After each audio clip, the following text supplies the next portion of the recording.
Commerce field से नहीं होते हो, आर्ट्स या साइंस से होते हो, तो क्या होता है कि जो कॉमर्स वाला स्टूडेंट होता है उसने 11 12 BCom first year, BCom second year या बीकॉम थर्ड ईयर में टोटल 5 साल तक कॉमर्स की पढ़ाई की होती है, उसे प्रॉपर अकाउंटिंग आती है। पर आप लोगों ने आर्ट्स की पढ़ाई की होती है, साइंस की पढ़ाई होती है, उसमें आपको अकाउंटिंग का ये भी नहीं सिखाया जाता है। तो आपको कोई नॉलेज नहीं होता है कि आपको क्या करना चाहिए, और आपको कोई बताता भी नहीं है। किसी भी कोचिंग इंस्टीट्यूट पे जाओगे वो डायरेक्ट बता देगा कि 3,000 का कोर्स है, 6,000 का कोर्स है, 10,000 का कोर्स है, और आप वो कर लेते हो कि हम भी अकाउंटेंट बनेंगे। पर वो आपको रियलिटी नहीं बताते हैं कि आपको इतनी मेहनत करनी पड़ेगी। वो सिर्फ आपको डेटा एंट्री का काम बता देते हैं कि आपको एंट्री पढ़नी है, उसको एग्जीक्यूट करना है। परचेज ही होता है, सेल्स ही होता है। पर अकाउंटिंग एक कुआं है, उस कुएं को समझना पड़ेगा। आप बिना उतरे उसको नहीं समझ सकते हैं। अगर आप कॉमर्स फील्ड से नहीं हो तो सबसे पहले आप 11th 12th की बुक्स पढ़ें। नमस्कार दोस्तों, आपका एक बार फिर से स्वागत है इस चैनल पे जो है रैक्स जॉब्स। यहाँ पे मैं आपको डेली बताता हूँ कि क्या क्या वैकेंसी चल रही है उदयपुर या उदयपुर के आउटसाइड। पर आज ये वीडियो जॉब रिलेटेड नहीं है, आज ये वीडियो है करियर रिलेटेड। आप लोग भी एजुकेशन करके सोचते हैं कि हमें कोई कंपनी हायर करे और अच्छी खासी सैलरी पे हायर करे, क्योंकि आपने इतनी पढ़ाई कर रखी है।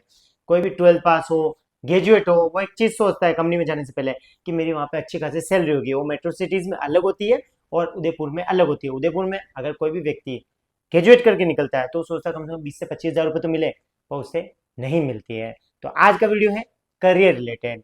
आप सब कंफ्यूज हो जाते हैं, इंडिया में 90% लोग कंफ्यूज है कि हम क्या करियर ऑप्शन चूज करें जिसमें हमें अच्छी खासी सैलरी मिले। आप लोगों ने बहुत टाइम देखा होगा कि जो ग्रेजुएट भी नहीं है, 12th पास है या 8वीं पास है, उनकी फैक्ट्रियां खड़ी हो जाती है, या उनके पास ऐसी स्किल होती है जिससे वो अच्छा खासा कमा पाते हैं। पर आप लोगों के पास वो स्किल नहीं होती है। इसका बेसिक कारण होता है क्योंकि आपको पता नहीं होता है कि आपको करना क्या है, आपको किस ग्रोथ की तरफ जाना है। ये सबसे कंफ्यूजिंग खड़ा करता है कि आपको जॉब करनी क्या है, आपको करियर स्टार्ट किस में करना है और एंड किस में करना है। आपके पेरेंट्स बोलते हैं, आप वो लोग कर लेते हो, फ्रेंड्स बोलते हैं, वो आप कर लेते हो, पर बाद में पछताते हो। मैंने बहुत सारे लोगों को देखा है जो ग्रेजुएशन करके बाद में पछताते हैं। वो सोचते हैं हमने क्यों की, इतना लाखों रुपए बर्बाद क्यों किया, इससे बढ़िया हम कोई बिजनेस स्टार्ट कर देते हैं, कोई ऐसा धंधा स्टार्ट कर देते हैं जिसमें हमें अच्छा खासा प्रॉफिट हो जाता है। आज की तारीख में एक पानी पतासे की लारी लगाने वाला भी अच्छा खासा पैसा कमा रहा है, पर आप लोग नहीं कमा पाते हो जो कि ग्रेजुएट हो। आपकी ग्रेजुएशन होने के बाद आपको शर्म आती है पानी पतासे की लारी लगाने के लिए, क्योंकि आप ग्रेजुएट हो।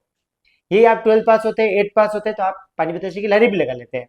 तो आज की हमारी सबसे बड़ी प्रॉब्लम यही है कि हम करियर ऑप्शंस क्या चूज करें, ये सबसे बड़ा कंफ्यूजन है जो कि मैं इस वीडियो में दूर करने वाला हूँ। इससे पिछले वाला यदि आपने वीडियो देखा है तो उसमें मैंने बताया था कि आप क्या क्या कोर्सेज चूज कर सकते हो। जैसे आप अकाउंट्स का कोर्स कर सकते हो, डेटा एंट्री का कोर्स कर सकते हो, ए टूल्स का कोर्स कर सकते हो, डिजिटल मार्केटिंग का कोर्स कर सकते हो, और ऐसे बहुत सारे मैंने उसमें सिर्फ टॉपिक्स बताए हैं। आज हम एक एक टॉपिक को कवर करने वाले हैं। आज का टॉपिक बहुत इंटरेस्टिंग होने वाला है। आज का टॉपिक है अकाउंट्स रिलेटेड। अकाउंट्स बहुत अच्छा टॉपिक है, इसमें आपको लाखों रुपए भी मिल सकते हैं। आप मंथ के 1 से 2 लाख रुपए भी कमा सकते हो, बस आपको कमाने आना चाहिए। उसके लिए आपको ये वीडियो पूरा देखना पड़ेगा। इस वीडियो में मैं कवर करूंगा कि अकाउंटेंट होता क्या है, और क्या बीए वाले भी अकाउंटिंग का कोर्स कर सकते हैं, 12th वाले भी कोर्स कर सकते हैं, अकाउंट्स का कोर्स कहाँ से करना चाहिए, क्या आप घर बैठे भी कर सकते हैं यूट्यूब की मदद से, या फिर आपको कोचिंग इंस्टीट्यूट जाना ही जरूरी होगा। इसमें क्या सैलरी मिलती है, जीएसटी क्या होता है, टेली क्या होता है, इनकम टैक्स रिटर्न क्या होता है, और मार्क बीजी ये सॉफ्टवेयर क्या होते हैं और ये सब क्या काम करते हैं, इसमें करियर ग्रोथ कैसे है, ये सारे टॉपिक मैं आज कवर करने वाला हूँ अकाउंट्स में रिलेटेड। उससे पहले मैं आप लोगों को बता दूं, अगर आप 12th पास करके निकले हो, आपके दोस्तों ने आपको सजेशन दिया है कि आपको अकाउंट्स का कोर्स करना चाहिए, आपने बीए कर रखी है या साइंस से पढ़ाई कर रखी है, आपको लगता है कि आपको अकाउंटेंट बनना चाहिए, तो एक बात की ध्यान रखना। अगर आप बीकॉम फील्ड से नहीं हो, कॉमर्स फील्ड से नहीं हो, तो याद रखना आपको 11th 12th की बुक्स पढ़ने पड़ेगी। क्योंकि यदि आप 11th 12th की बुक्स नहीं पढ़ते हो, डायरेक्ट आप अकाउंट्स का कोर्स कर लेते हो किसी कोचिंग सेंटर पर जाकर के, कोई भी कोचिंग सेंटर वाला आपको नहीं बताएगा कि आप बीए से हो, बीएससी से हो या बीटेक से हो, आपने साइंस ले रखी है या आर्ट्स ले रखी है, तो आपको कितनी मुश्किलों का सामना करना पड़ेगा, ये मैं बताने वाला हूँ। इसमें क्या होता है कि जब आप कॉमर्स फील्ड से नहीं होते हो, आर्ट्स या साइंस से होते हो, तो क्या होता है कि जो कॉमर्स वाला स्टूडेंट होता है उसने 11 12 BCom first year, BCom second year या बीकॉम थर्ड ईयर में टोटल 5 साल तक कॉमर्स की पढ़ाई की होती है, उसे प्रॉपर अकाउंटिंग आती है। पर आप लोगों ने आर्ट्स की पढ़ाई की होती है, साइंस की पढ़ाई होती है, उसमें आपको अकाउंटिंग का ये भी नहीं सिखाया जाता है। तो आपको कोई नॉलेज नहीं होता है कि आपको क्या करना चाहिए, और आपको कोई बताता भी नहीं है। किसी भी कोचिंग इंस्टीट्यूट पे जाओगे वो डायरेक्ट बता देगा कि 3,000 का कोर्स है, 6,000 का कोर्स है, 10,000 का कोर्स है, और आप वो कर लेते हो कि हम भी अकाउंटेंट बनेंगे। पर वो आपको रियलिटी नहीं बताते हैं कि आपको इतनी मेहनत करनी पड़ेगी। वो सिर्फ आपको डेटा एंट्री का काम बता देते हैं कि आपको एंट्री पढ़नी है, उसको एग्जीक्यूट करना है। परचेज ही होता है, सेल्स ही होता है। पर अकाउंटिंग एक कुआं है, उस कुएं को समझना पड़ेगा। आप बिना उतरे उसको नहीं समझ सकते हैं। अगर आप कॉमर्स फील्ड से नहीं हो तो सबसे पहले आप 11th-12th की बुक्स पढ़ें, उसके बाद आपको पता चलेगा कि आपको करना क्या है, अकाउंटिंग होता क्या है, वो प्रॉपर आप समझोगे। किसी भी चीज को डीपली समझे बिना यदि आप उसको चूज करते हो तो बाद में पछताओगे, चाहे आपने 50,000 का कोर्स कर रखा हो, चाहे 1 लाख का कोर्स कर रखा हो। ये तो मेरा पहले पॉइंट रह गया। यदि आप इस फील्ड से नहीं हो तो इस फील्ड में घुस करके काम करो। आप 11th-12th की बुक उठाओ जो कि कॉमर्स से रिलेटेड है, अगर आपको अकाउंटेंट बनना ही है तो। नहीं तो यदि आपके साइंस है तो साइंस रिलेटेड काम कीजिए, आपके बीए है तो बीए रिलेटेड काम कीजिए, टीचिंग में जाइए, किसी और कोर्स को चीज कीजिए। अगर आपने सोच रखा है कि मेरे को अकाउंटेंट ही बनना है तो पहले 11th-12th की पढ़ाई कीजिए। वो जो एंट्रीज होती है, जो बेसिक होता है, उसका क्लियर कर लीजिए। मेरे पास बहुत सारे लोग आते हैं जिनसे मैं पूछता हूँ कि बैलेंस शीट में ऊपर खातों के नाम क्या है, ऊपर के अकाउंटिंग के नाम क्या है, बैलेंस शीट का प्रोफार्मा क्या है, वो तक नहीं बता पाते हैं और कहते हैं हमने अकाउंटिंग का 1 साल का कोर्स किया है। तो आपने 1 साल तक क्या सीखा है, वो आपको नहीं पता होता है। तो रिक्वेस्ट है आप लोगों से, यदि आप अकाउंटिंग का कोर्स चूज कर रहे हो तो 11th-12th की बुक पढ़िए। इसके बाद बात आती है कि यदि आप बीकॉम फील्ड से भी हो, 11th-12th यदि आपके आर्ट्स भी है, साइंस भी है, आप लोगों को सबसे पहला काम ये करना चाहिए कि आपको किसी सीए के अंडर में ट्रेनिंग लेनी चाहिए, या किसी ऐसी कंपनी में काम करना चाहिए जो आपको सैलरी नहीं पे करे। मैं ऐसा इसलिए कह रहा हूँ कि जब आप सैलरी लिए बिना काम करते हैं तो आप पूरा प्रॉपर काम करेंगे और आगे वाला आपको सिखाएगा, आप पे ध्यान देगा। बहुत सारे टाइम ऐसा होता है कि कोई भी नया लड़का निकलता है, वो किसी न किसी शॉप पे जाकर के, शोरूम पे जाकर के बिलिंग एग्जीक्यूटिव पे जॉब पर लग जाता है। अब होता क्या है, वो परचेज और सेल्स के बिल बनाता है, इनवॉइस जनरेट करता है। इससे ज्यादा उसे कुछ नहीं सिखाया जाता है वहाँ। क्यों? क्योंकि वो आगे वाला पैसा दे रहा है, वो आपको सिखाने के लिए नहीं बैठा हुआ है, उसे आपको पैसा दे रहा है, काम निकाल रहा है। और आप समझ बैठते हो कि मैं अकाउंटेंट हूँ। आप अकाउंटेंट नहीं हो, आप एक बिलिंग एग्जीक्यूटिव हो। सिर्फ आप एक इनवॉइस जनरेट कर रहे हो, जो कि हर कोई कर सकता है, जिसको टेली आती है वो निकाल सकता है। अगर आपको प्रॉपर अकाउंटेंट बनना है तो किसी सीए के अंडर में जाइए, 1 से 2 ईयर काम करेंगे, चाहे उसमें इंसेंटिव देवे वो आपको सिर्फ स्टाइपेंड देवे, 2-4 हज़ार रुपए देवे, 5 हज़ार रुपए देवे, या कुछ भी नहीं देवे, तो भी आपको ये स्ट्रगल करना है अगर आपकी एज कम है तो।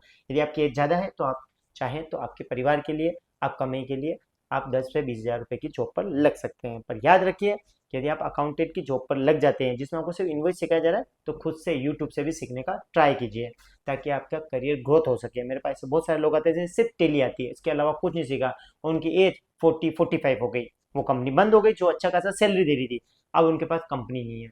ऐसा बहुत बार होता है, आपके साथ भी हो सकता है कि आपके अचानक करियर ग्रोथ रुक जाएगी। तो फ्यूचर को सोचते हुए अपनी स्किल पर रेगुलर काम कीजिए। तो इस वीडियो को शुरू करते हैं। आज का हमारा टॉपिक है अकाउंटेंट। अभी तक जो मैंने बताया, अगर आपको अच्छा लगा हो तो प्लीज मेरे चैनल को सब्सक्राइब कर लेना, ताकि मुझे मोटिवेशन मिलता रहे कि मैं आपके इस तरह से वीडियो लाता रहूं। इसके बाद मैं टॉपिक कवर करूंगा डिजिटल मार्केटिंग का, तो इस वीडियो को भी सब्सक्राइब कर लेना और अगले वीडियो के लिए भी वेट करना। तो वीडियो को शुरू करते हैं। तो आज मैं आपको बता देता हूँ, अकाउंटेंट हर छोटे बड़े बिजनेस, फैक्ट्री, शॉप, हर जगह रिक्वायरमेंट होती है अकाउंटेंट की। हर व्यक्ति को जीएसटी भरना पड़ता है। आज की तारीख में 80% बिजनेस में जीएसटी की रिक्वायरमेंट रहती है, उसको भरने के लिए एक अकाउंटेंट की रिक्वायरमेंट रहती है। से ही नहीं अकाउंटिंग का काम करते हैं, इसके अलावा भी जो 12th पास होते हैं, जिन्हें टेली का नॉलेज होता है या अदर सॉफ्टवेयर चलाना आता है, वो लोग भी अकाउंटिंग का काम करते हैं। तो इस वीडियो में आपको पता चलेगा कि आखिरकार अकाउंटेंट होता क्या है, कौन सा कोर्स करना चाहिए, कौन सी स्किल आनी चाहिए, और 12th बाद आप अकाउंटेंट बन सकते हैं या नहीं, आपको कौन सा सॉफ्टवेयर आना चाहिए, और आपको कौन सी जॉब मिल सकती है अकाउंटेंट रिलेटेड, इसकी सैलरी कितनी होती है, 2026 में इसका फ्यूचर है या नहीं है, और आने वाले टाइम में ये इसकी जॉब खाएगा या नहीं, ये सब के बारे में इस वीडियो में पता चलेगा आपको। अगर आपने ये वीडियो पूरा देख लिया तो आप अकाउंटेंट रिलेटेड आपको कोई भी इन्फॉर्मेशन कहीं और ढूंढने की जरूरत नहीं पड़ेगी, क्योंकि इस वीडियो में मैं सब कुछ कवर करने वाला हूँ। तो वीडियो के आखिर तक जरूर बने रहना। तो समय को बर्बाद किए बिना हम आगे चलते हैं। आज आधे से अधिक लोगों को लगता है कि अकाउंटेंट का मतलब है सिर्फ हिसाब किताब करना, तो आप लोगों की गलतफहमी अब दूर हो जाएगी। भारत में लाखों लोग अकाउंटेंट बनना चाहते हैं, पर उन्हें पता ही नहीं है कैसे बनना है, कहाँ से शुरुआत करनी है, और वो गलत कोर्स चूज कर लेते हैं। उनका पैसा भी बर्बाद होता है और समय भी बर्बाद होता है। तो इस वीडियो में मैं बताने वाला हूँ कि 12th बाद आप अकाउंटिंग का कोर्स कैसे चूज कर सकते हो। पूरा रोड में बताऊंगा, कौन कर सकता है, कैसे कर सकता है, कहाँ से कोर्स चूज करना है, सब कुछ डिटेल में बताने वाला हूँ। तो अभी हमारा जो पॉइंट नंबर 1 है, टोटल इसको मैं 10 पॉइंटों में बांटूंगा। पहला पॉइंट है, अकाउंटेंट होता क्या है आखिर में। अपन जानना चाहते हैं कि अकाउंटेंट कैसे बने, पर उससे पहले हमें जानना होगा अकाउंटेंट होता क्या है। जब भी हम अकाउंटिंग वर्ड का नाम सुनते हैं तो ज्यादातर लोगों के माइंड में आता होगा कि एक ऐसा व्यक्ति जो कि कंप्यूटर के सामने बैठ करके हिसाब किताब करता है, लेकिन असलियत इसके कहीं बड़ी है। अकाउंटेंट किसी भी बिजनेस, शॉप, फैक्ट्री, इन सब की रीढ़ की हड्डी होता है। इसके बिना कंपनी सरवाइव नहीं कर सकती है। उसे पता ही नहीं होगा प्रॉफिट एंड लॉस के बारे में। अगर किसी भी कंपनी को जानना है कि उसने कितना माल बेचा, कितना प्रॉफिट हुआ, कितना लॉस हुआ, कितनी सैलरी गई, तो उसे एक अकाउंटेंट की जरूरत पड़ती है, और ये पूरा काम संभालता है एक अकाउंटेंट। अगर सरल भाषा में कहूँ तो एक ऐसा व्यक्ति जो पूरा बिजनेस का, फाइनेंस का मैनेजमेंट रखता है, हिसाब किताब रखता है, और आखिर में बताता है कि कितना प्रॉफिट हुआ है कंपनी को। मान लीजिए एक कपड़े का शोरूम है जहाँ पर रोज माल आता है, रोज जाता है। अगर वो व्यक्ति हिसाब ही नहीं रखेगा तो लास्ट में खुद कंफ्यूज हो जाएगा, कितना प्रॉफिट हुआ, कितना लॉस हुआ, कितना माल गया, कितना आया, और कितनी सैलरी गई, और कितना टैक्स कटा। इन सब का लेखा जोखा रखता है एक अकाउंटेंट, जिसे हम पुरानी भाषा में बाबू भी कहा जाते थे। इसीलिए अकाउंटेंट की जरूरत हर छोटे बिजनेस में, हर बड़े बिजनेस में हर टाइम रहती है। इनकी डिमांड कभी खत्म नहीं होती है। अब सेकंड पॉइंट निकलता है अकाउंटेंट कितने टाइप के होते हैं। तो अब तक हमने समझा कि अकाउंटेंट होता क्या है, तो आप समझ लेते हैं अकाउंटेंट कितने टाइप के होते हैं। आप लोगों को लगता होगा अकाउंटेंट सिर्फ एक टाइप का होता होगा, पर ऐसा नहीं है। जैसे एक डॉक्टर के लिए हार्ट स्पेशलिस्ट अलग होता है, आई स्पेशलिस्ट अलग होता है, अलग अलग काम अलग अलग डॉक्टर करते हैं। उसी तरह से अकाउंटेंट का भी काम अलग अलग व्यक्ति अलग अलग काम करता है। इसमें सबसे पहला होता है जूनियर अकाउंटेंट। अगर आपकी ये पहली जॉब होती है, नए नए आप अकाउंटेंट निकले होते हो, तो आपका बेसिक काम होता है कि बेसिक बिल्स बनाना, डेटा एंट्री करना, परचेज एंड सेल्स की एंट्री करना, कैश बुक बनाना, और बेसिक अकाउंटिंग सॉफ्टवेयर पे काम करना। ये सारे काम होते हैं जूनियर अकाउंटेंट के, जो कि पहली बार जॉब पर निकला होता है, पहली बार काम करने लगता है। किसी भी शॉप पर, शोरूम पे आप देखोगे यही काम करते हुए मिलेंगे आपको, क्योंकि ये आपकी करियर की पहली सीढ़ी होती है। इसके बाद अगर आप जूनियर अकाउंटेंट पे 1-2 साल काम कर लेते हो, तो इसके बाद आपके काम आ जाता है कि आप सीनियर अकाउंटेंट बन गए हो। सीनियर अकाउंटेंट की जिम्मेदारी बढ़ जाती है, उसकी सैलरी में भी हाइक होता है। आप जूनियर अकाउंटेंट की पोस्ट पे काम करते हो तो आपको कोई दे देगा 10 से 12 हजार, 15 हजार रुपए। पर आप अगर सीनियर अकाउंटेंट पहुंच जाते हो तो 15 से 25, 30, 40 तक भी पहुंच सकते हो। पर आपकी रेस्पॉन्सिबिलिटी बढ़ जाती है। इसमें आपके जीएसटी तैयार करने का काम रहेगा, फाइनल अकाउंटिंग बनाने का काम रहेगा, टीडीएस बनाना, बैंक रिकंसिलेशन करना, फाइनेंशियल रिपोर्ट बनाना, ये सारे काम रहते हैं सीनियर अकाउंटेंट की। और आजकल इनकी ही ज्यादा डिमांड बढ़ती जा रही है। जूनियर अकाउंटेंट की सिर्फ शॉप और शोरूम तक सीमित रह गया है, पर आज की तारीख में कोई भी कंपनी हायर करती है तो वो यही सोचती है कि हम ऐसे ही बंदे को हायर करें, चाहे उसे 2-5 हजार रुपये ज्यादा देना पड़े, पर उसे सारा काम आता हो। तो यदि आपको सारा काम आता है तो आप सीनियर पे भी जा सकते हैं। इसके बाद आता है टैक्स अकाउंटेंट। इनका जो काम होता है वो टैक्स से जुड़ा होता है, जैसे कि जीएसटी, टीडीएस और अन्य गवर्नमेंट नियमों के अनुसार टैक्सेस का काम संभालते हैं। और आज की तारीख में जब से जीएसटी आया है, टैक्स की डिमांड लगातार बढ़ती जा रही है। हर जगह अकाउंटेंट के साथ उसे जीएसटी आता है नहीं आता ये जरूर पूछते हैं, या अन्य कोई टीडीएस का काम कर सकता है नहीं कर सकता है इसके बारे में जरूर पूछते हैं। इसके बाद आता है कॉस्ट अकाउंटेंट। ये अकाउंटेंट से हट करके होता है। हर कंपनी जानना चाहती है कि उसने जो प्रोडक्ट लगाया है उसकी कॉस्टिंग क्या आई है, और कॉस्ट अकाउंटेंट इसी का हिसाब किताब रखता है। अगर किसी भी कंपनी को अपनी कॉस्ट कम करनी है, प्रॉफिट कमाना है, तो कॉस्ट अकाउंट हिसाब किताब रखता है, इसलिए उसकी बहुत जरूरत होती है। फिर इसके बाद आता है मैनेजमेंट अकाउंटेंट। ये डायरेक्टर को बताता है कि बिजनेस को ग्रो कैसे किया जाए। इनका काम केवल हिसाब किताब रखना नहीं होता है, इनका काम होता है फाइनेंशियल डिसीजन लेना, बिजनेस को आगे बढ़ाना, डिसीजन लेना फाइनेंशियल रिलेटेड। इन सब का काम ये होता है, उसका मैनेजमेंट रखने का काम करते हैं ये। फिर इसके बाद है ऑडिटर। ऑडिटर का काम होता है कि कंपनी का हिसाब किताब सही है या नहीं, इसकी जानकारी देना। यहाँ कोई गलती तो नहीं हुई, कोई फ्रॉड तो नहीं हुआ कंपनी के साथ, क्या सभी फाइनेंशियल रिकॉर्ड सही ढंग से बनाए गए हैं। इसमें ऑडिटर की जिम्मेदारी बहुत बड़ी होती है, क्योंकि वो लास्ट में काम देखता है सबका कि जो भी हुआ है वो सही हुआ है या नहीं। अभी ये एक्चुअली सीए खुद करते हैं, पर अभी भी ऑडिटर की डिमांड बढ़ती जा रही है। सीए से सीख करके बहुत सारे ऑडिटर बन चुके हैं या बनने वाले हैं, तो उनकी डिमांड रेगुलर बढ़ती जा रही है। क्योंकि एक अकाउंटेंट अगर काम निकाल देता है, जैसे 50 हजार की जगह उसने 45,000 लिख दिया या 5 हजार लिखा दिया, तो एक जीरो का जो नुकसान हुआ है वो ऑडिटर चेक करेगा कि भैया ये नुकसान हुआ है, ये कैसे हुआ, वो पूरी जांच करेगा उसकी, और फाइनल रिपोर्ट बताएगा कि ये गलती है, इसमें 45 हजार रुपये शॉर्टेज आ रहे हैं, वो कैसे आए हैं। ये सब काम करता है ऑडिटर, वो जो कि लास्ट में करता है। आपने देखा होगा कि बैंकों में रात की 12-12, 1-1 बजे तक काम चलता है लास्ट 31st को, तो इसीलिए चलता है। फिर वो ऑडिटर जांच कर रहे होते हैं कि कहीं मिस्टेक तो नहीं है, कोई गलत पैसा तो नहीं चला गया, कोई फ्रॉड तो नहीं हुआ बैंक के साथ। इसी तरह से हर कंपनी में भी 31st में काम चलते रहते हैं। तो एक ऑडिटर बहुत रेस्पॉन्सिबल होता है इस काम के लिए। अब आप सबके माइंड में एक सवाल आया होगा कि इतने सारे करियर ऑप्शन है अकाउंटिंग के, तो हम शुरू कहाँ से करें। अब आप लोगों के माइंड में आया होगा कि इतने बड़े बड़े कोर्सेज हैं, तो हम क्या 12वीं बाद भी अकाउंटिंग का कोर्स कर सकते हैं, या बीकॉम करनी जरूरी है, ये कैसे बन सकते हैं? तो अगले पॉइंट में हम आपको समझाएंगे कि आपके यदि 12th पास हो या आपने बीकॉम नहीं भी कर रखी है तो भी आप एक अकाउंटेंट बन सकते हो। अब तीसरा सबसे इंटरेस्टिंग पॉइंट, अकाउंटेंट बनने के लिए क्या क्वालिफिकेशन चाहिए। बहुत सारे लोगों को लगता होगा कि हम बीकॉम करके ही अकाउंटेंट बन सकते हैं, बहुत सारे लगता होगा कि हमारे तो कॉमर्स होगी तो ही हम अकाउंटेंट का कोर्स चूज कर सकते हैं। तो ये गलतफहमी मैं आपकी दूर कर देता हूँ। अगर आप 12th पास हो, बीए से हो, बीटेक से हो, बीएससी कर रखी है, तो भी आप अकाउंटिंग का कोर्स चूज कर सकते हो। जब ये वीडियो स्टार्ट हुआ था तभी मैंने आपको क्लियर कर देता कि अगर आपके कॉमर्स नहीं है तो आपको मेहनत ज़्यादा करनी पड़ेगी, क्योंकि एक जो कॉमर्स का स्टूडेंट होता है वो रेगुलर 5 ईयर तक पढ़ाई करता है कॉमर्स रिलेटेड, और आप करते हो साइंस रिलेटेड या आर्ट्स रिलेटेड, तो उसकी जो बेसिक हो गया वो मजबूत होगा, आपका नहीं होगा। पर यदि आप 11th 12th की बुक भी पढ़ लेते हो, आप बेसिक इन्फॉर्मेशन ले लेते हो कि अकाउंटिंग है क्या, इसकी एंट्री कैसे होती है, परचेज क्या होता है, सेल्स क्या होता है, माल आता है तो क्या करना है, जाता है तो क्या होता है, इसके जो भी पॉइंट्स है वो पढ़ लेते हो, तो आप भी एक कॉमर्स को टक्कर दे सकते हो। आप उससे ऊपर भी जा सकते हो यदि आपके बेसिक क्लियर होते हैं। यदि आपके बेसिक क्लियर नहीं होंगे, आप किसी भी इंस्टीट्यूट पे जाकर के कोर्स ज्वाइन कर लेते हो, आप कोर्स चूज कर लेते हो। आपको कोई भी इंस्टीट्यूट वाला नहीं बताएगा कि आपको बेसिक प्रॉपर करने पड़ेंगे, वो सिर्फ आपको एंट्रीज पढ़ा देगा, भेज देगा, और आपको लगा यार में तो अकाउंटेंट बन गया, और जॉब नहीं मिल रही है। तो रियलिटी है कि आपको जॉब कभी नहीं मिलने वाली है, और मिलेगी तो इंस्टीट्यूट वाला हेल्प करा करके आपको कहीं शॉप पे छोटी मोटी एक्सेल की, टेली की जॉब लगा देगा, पर वो आपका बेनिफिट नहीं होगा, इसमें आपको नुकसान है और उल्टा, क्योंकि आपके टॉपिक्स क्लियर नहीं है। जब आपके टॉपिक्स क्लियर होंगे तभी आप कुछ कर पाओगे। मैं ये नहीं कहता कि प्रॉब्लम को फेस नहीं करनी पड़ेगी। अगर आपके 12th में आर्ट्स थी, साइंस थी, और आप अकाउंटिंग का कोर्स अचानक से करना चाहते हो, तो पहले सोचिए कि मेरे को करना है क्यों है। बहुत सारे लोग आते हैं जो ये सोचते हैं कि हमको अकाउंटेंट तो बनना है, पर रीजन पता नहीं है, वो कर रहा है मैं भी करना चाह रहा हूँ। अकाउंटिंग करना मतलब एक अपने आप में अपना करियर अपने चूज करना है। आप करियर को बार बार बदल नहीं सकते हो। आपने अकाउंटिंग चूज कर लिया तो आप अकाउंटिंग में ही घुसोगे, उससे ही पैसा कमाओगे, उसी से आपका घर चलेगा। ये आपको लगता है कि आप यदि अकाउंटेंट बन सकते हो तो पूरी प्रॉपर तैयारी कर लो, जैसे आप गवर्नमेंट जॉब की तैयारी करते हो।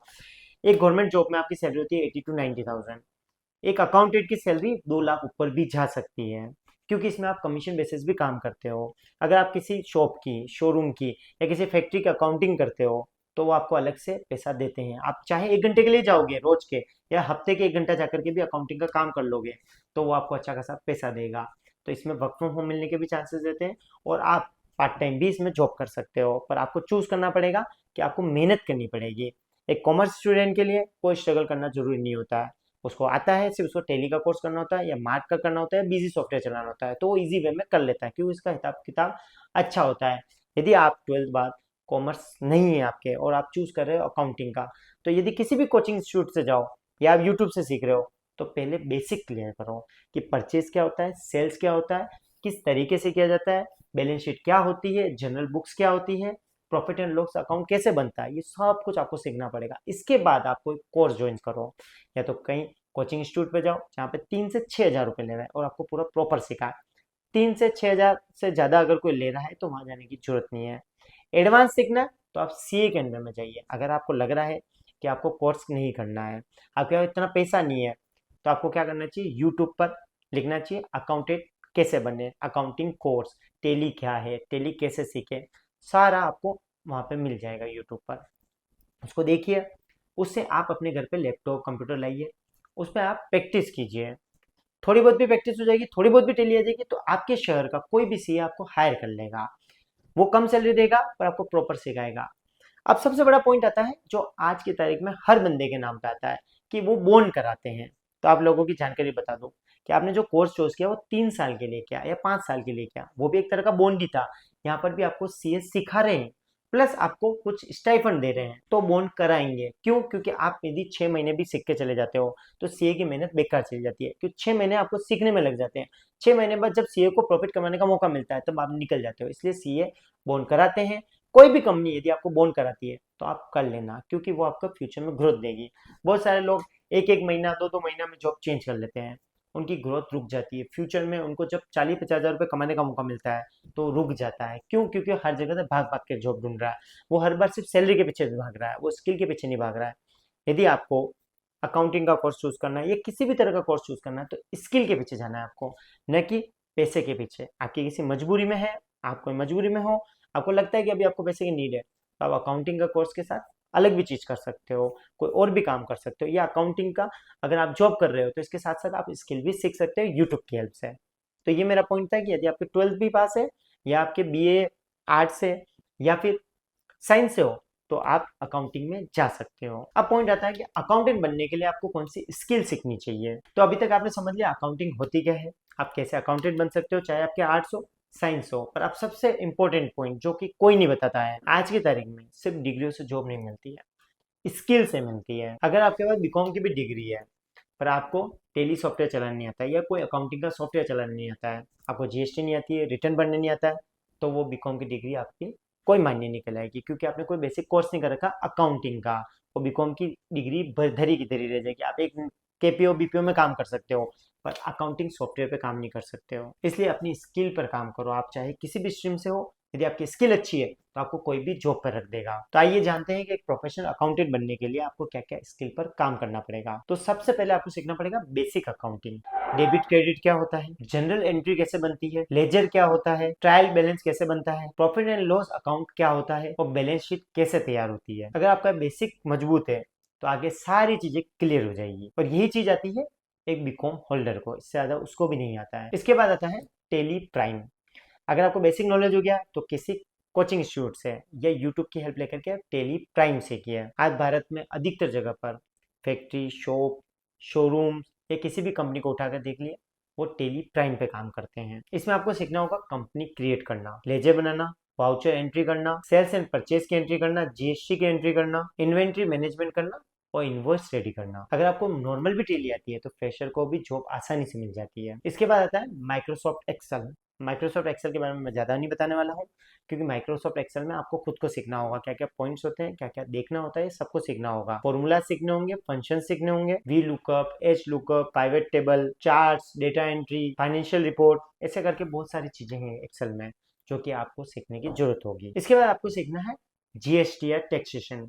आज की तारीख में जीएसटी की रिक्वायरमेंट बहुत बढ़ गई है, हर जगह पे जीएसटी की रिक्वायरमेंट होती है। यदि आपने सिर्फ टेली सीख रखा है तो काम नहीं चलेगा, आपको जीएसटी भी सीखना जरूरी है, क्योंकि टेली की जो सैलरी होती है वो 12-15 हज़ार तक रहती है, पर जीएसटी की 30-40 हज़ार तक भी रह सकती है, क्योंकि उनको 2 बंदों की हायरिंग नहीं करनी पड़ती है।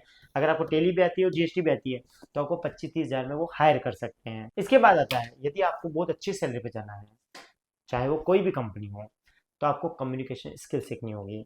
यदि आप इंडिया में काम कर रहे हो तो भी आपको कम्युनिकेशन स्किल चाहिए होगा, और यदि इंडिया से बाहर जा रहे हो तो भी कम्युनिकेशन स्किल चाहिए होगा। क्योंकि यदि आपको अच्छे से भी टेली आती है पर आप किसी सीए से बात नहीं कर सकते हो तो भी ये माइनस पॉइंट होगा। अगर आपको अच्छी ग्रोथ पे पहुंचना है तो आपको कम्युनिकेशन स्किल सुधारनी पड़ेगी, क्योंकि इसमें आपको यूएस अकाउंटिंग का भी काम मिल सकता है, जिसमें लाखों में सैलरी होती है, लाखों में पैकेजेस होते हैं। और आप जैसा कि जानते हैं कि 2026 चल रहा है, तो आपको ए टूल्स भी आने चाहिए, क्योंकि आजकल बहुत सारे अकाउंटेंट चैट जीपीटी की मदद से ईमेल लिखते हैं, एक्सेल के फॉर्मूला समझते हैं, रिपोर्ट्स तैयार करते हैं, टैक्स रूल को जल्दी समझ लेते हैं और क्लाइंट कम्युनिकेशन स्ट्रॉन्ग करते हैं। इसलिए आपको एआई समझने की जरूरत है। अगर आपको लगता है कि 2026 के बाद एआई आपकी जॉब खा लेगा, तो ऐसा नहीं है। जो एआई में अकाउंटिंग का सॉफ्टवेयर समझ गया है वो लड़का जरूर आपकी जॉब खा सकता है, बाकी एआई आपकी अकाउंटेंट की जॉब तो नहीं खाने वाला है, क्योंकि अकाउंटिंग का काम एक व्यक्ति ही आकर के कर सकता है, एक ह्यूमन ही आकर के कर सकता है अकाउंटिंग को बेटर एआई से। अगर आपको भी एक अच्छा अकाउंटेंट बनना है तो आपको एआई का नॉलेज भी होना चाहिए, अगर आप अपनी सैलरी में ग्रोथ देखना चाहते हो तो। अब पांचवा पॉइंट आता है कि अकाउंटिंग सीखने के लिए कौन कौन से कोर्स करने चाहिए। तो सबसे पहला कोर्स करना चाहिए आपको टेली प्राइम का, क्योंकि भारत में सबसे ज्यादा टेली प्राइम यूज किया जाता है। दूसरा होता है एडवांस एक्सेल का, तीसरा होता है जीएसटी का, चौथा होता है टीडीएस का या इनकम टैक्स का, और पांचवा होता है ईआरपी सॉफ्टवेयर का। अगर आपको टेली का थोड़ा बहुत भी नॉलेज होता है तो आपको सेप सीखना चाहिए, जूहू बॉक्स, ये सारे तरह के आपको कोर्स करने चाहिए। इसमें आपको आगे की ग्रोथ मिलेगी। अगर आपको सेप आता है तो इसमें टेली में आपको प्लस पॉइंट मिल जाएगा, इसमें आपकी सैलरी ग्रोथ काफ़ी अच्छी हो जाएगी, क्योंकि एक सेप की रिक्वायरमेंट बड़ी बड़ी एमएनसीज में रिक्वायरमेंट रहती है। अब बहुत सारे लोग एक गलती कर बैठते हैं, वो सारे कोर्सेज एक साथ ज्वाइन कर लेते हैं, तो एक भी कोर्स पूरे ढंग से नहीं कर पाते। इसलिए आप पहले एक कोर्स कीजिए, उसमें जॉब लगिए। अगर आपको लगता है कि आपको इससे ज़्यादा ग्रोथ करनी है तो फिर दूसरा कोर्स चूज कीजिए। अब मैंने देखा है बहुत सारे टाइम लोग 50-50 हज़ार के कोर्स चूज कर लेते हैं, 50 हज़ार रुपये भर देते हैं कोचिंग इंस्टीट्यूट में। कोचिंग इंस्टीट्यूट वाले का काम होता है उसको सिखाना, वो फिर आपको टेली सिखाएगा, फिर आपको जीएसटी सिखाएगा, फिर आपको एडवांस टूल सिखाएगा, सेप सिखाएगा। अब आप लोगों को लगता है अरे मेरे को सब कुछ आ गया, पर आप भूल जाओगे। इसलिए आपको अगर टेली भी आती है तो पहले जॉब कीजिए, 1-2 साल जॉब कीजिए। जब आप उससे ग्रो थ्रू हो जाइए तो जीएसटी कीजिए, जीएसटी करने के बाद आप सेप सीखिए, टैक्सेस के कोर्स कीजिए। धीरे धीरे बढ़िए, एकदम से हलवा खाने की कोशिश मत कीजिए, क्योंकि ऐसा होता है तो बार बार पछताता है आदमी कि मैंने कोर्स कर लिया और मुझे कहीं जॉब नहीं मिली। इसलिए पहले जॉब लीजिए, उसके बाद धीरे धीरे कोर्सेज को चूज कीजिए। अब सबसे बड़ी बात आती है मेरा छठा पॉइंट, अकाउंटेंट बनने में कितना समय लगता है और कोर्स की फीस कितनी होती है।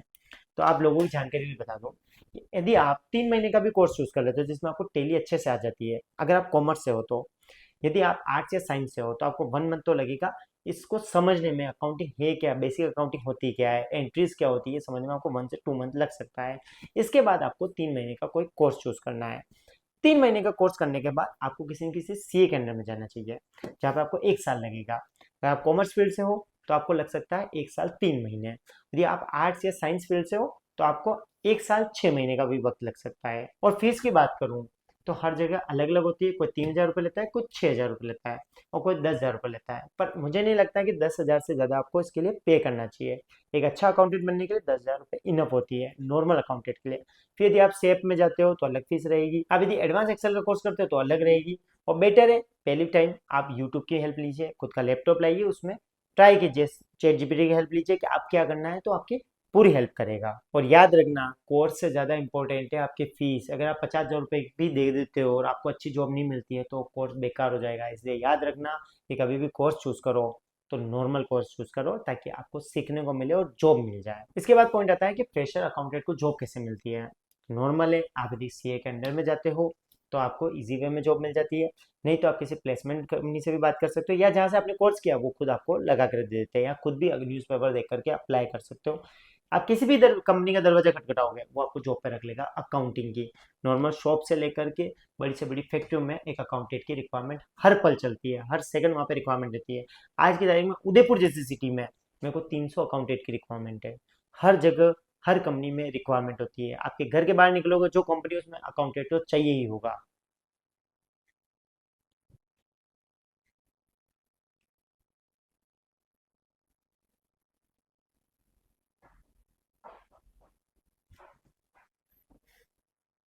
और बहुत सारे लोगों को लगता है कि हम फ्रेशर है, एक्सपीरियंस होल्डर नहीं है तो हमें शायद जॉब पे ना रखे। तो आप लोगों की जानकारी लिए बता दूं, बहुत सारी कंपनियां हैं जो कि सिखाने के लिए भी अकाउंटेंट को रखती है, कोर्सेज कराती है और खुद ही वहां पर रख लेती है। नहीं तो सीए सबसे बेस्ट ऑप्शन है। सीए हर सिटी में, हर कंपनी में मिल जाते हैं, प्लस आपके मोहल्ले में भी मिल जाएंगे। तो उन सीए से बात कीजिए, वो आपको ईजी वे में रख देंगे। अब बात आती है अकाउंटेंट की सैलरी क्या होती है। यदि आप किसी सीए के अंडर में काम करते हैं तो आपकी सैलरी रहती है अराउंड 5,000। लोगों को लगता है कि 5,000 में काम क्यों करें, तो आप लोगों की इन्फॉर्मेशन के लिए बता दूं कि आपने जो 15 साल पढ़ाई की उसमें भी तो आपने पैसा देकर के पढ़ाई की है, जिसमें आपको कोई जॉब पे नहीं रख रहा है। एक सीए यदि आपको 5,000 रुपये दे रहा है वो आपको स्टाइफंड दे रहा है ताकि आप घर से आ सको जा सको। इसलिए 4-5 हज़ार रुपये यदि सीए दे रहा है तो वो लाख रुपए के बराबर है, क्योंकि आने वाले टाइम में आप लाख रुपए कमा लोगे यदि सीए आपकी पूरी हेल्प करता है, पूरा कोर्स सिखाता है तो। और यदि आप किसी शॉप शोरूम पे काम करते हो 10 से 15 हज़ार रुपये मिल जाती है। यदि आपको कोई कंपनी हायर कर लेती है जो कि कॉलेज बेस्ड होती है या फिर उस कोचिंग इंस्टीट्यूट से बेस पे निकलती है, तो शायद आपको 50,000 रुपये भी पे कर सकती है। वो डिपेंड करता है आप किस सिटी में रह रहे हैं। मेट्रो सिटीज़ है तो 25 से 30 हज़ार 40,000 रुपये नॉर्मल सैलरी है। यदि छोटी सिटी में रह रहे हो तो 10,000 15,000 रुपये मिल जाती है। वो डिपेंड करता है city wise, city wise salary अलग होती है।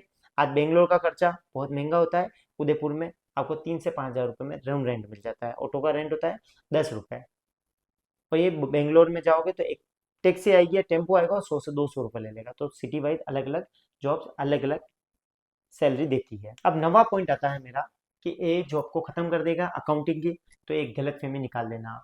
एक ह्यूमन ही काम करेगा अकाउंटिंग पर, चाहे कितना भी ए एक्सपर्ट हो जाए। हाँ ये जरूर हो सकता है कि जिस अकाउंटेंट को ए का पूरा काम आता है वो आपकी जॉब खा सकता है, तो ये पॉइंट मैं कह सकता हूँ। पर एक बात है कि ए आपकी जॉब नहीं खाने वाला है, अकाउंटेंट की तो नहीं खाने वाला है। अदर सबकी खा सकता है तो खा सकता है, अकाउंटिंग का कोई ऐसा सॉफ्टवेयर नहीं आ सकता जो मैन्युअली काम कर ले। देख करके ही एंट्री करनी होगी, फोटो खींचने से एंट्री नहीं हो जाएगी। तो आप बेफिक्र हो जाइए, अकाउंटिंग की जॉब सबसे सेफ मानी गई है अभी तक। तो हमारा जो आखिरी पॉइंट है वो है कि यदि आप जीरो से शुरुआत कर रहे हैं, यदि आपने सोच लिया कि आज से ही आपको अकाउंटेंट बनना है, तो आपको क्या करना चाहिए।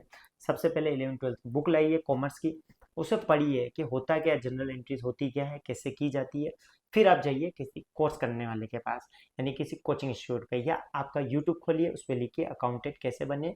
उसमें जो टेली का सॉफ्टवेयर वो सिखाएंगे, उस टेली को सॉफ्टवेयर को सीखिए। फिर किसी सीए के अंडर में जाइए और उसे बोलिए हमें आपको यहाँ पे जॉब करनी है, वो आपको रख लेंगे। इसके बाद साल 2 साल मेहनत करने के बाद किसी भी कंपनी में जाकर के जॉब पर लग जाइए। तो दोस्तों, अकाउंटेंट बनना कोई मुश्किल काम नहीं है।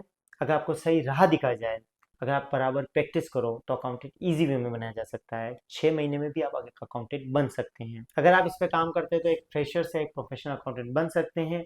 डिग्री से आपको दिखाने के लिए हो सकती है, पर स्किल आपका करियर बना सकती है। इसलिए सीखना मत छोड़िए, डिग्री के भरोसे मत बैठिए, और रेगुलर अपने आप को अपडेट करते रहिए। अगर आपके लिए ये वीडियो इंपॉर्टेंट हो तो प्लीज़ आगे से आगे शेयर कीजिए, मेरे चैनल को सब्सक्राइब कीजिए और अपने दोस्तों को बताइए अकाउंटेंट कैसे बनते हैं।